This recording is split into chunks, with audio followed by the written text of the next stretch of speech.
Malal as a mommy na puyo sa balay, nagbantay ni Kylie, ni Bibi. As for this video mga kakay, ay pupunta kaya tayo sa simbahan kasi araw ng Sunday.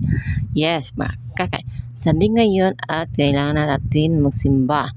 Dahil hindi ba nakasimba dyan, magsimba na kayo, malapit na Bersa Santo at marami nagtitinda ng mga lokay.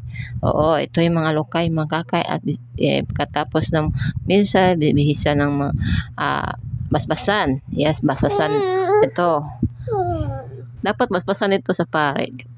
Kasi ito ay simbolo. Yes, and traditional na ito sa mga Pilipino mga kakay, no? Na taga malapit ng Bersa Santo, bumili tayo ng lokay at basbasan sa pari. Ayun yan mga kakay, nakabili lang kami 10 pesos. Itong pikas ay ito kasi yung iba may dahon kasi mahal na 20 or 30 pa. O kanto lang sa barato na talaga. Kanina ko na napili no, 10 pesos lang. Simple lang pero save pa.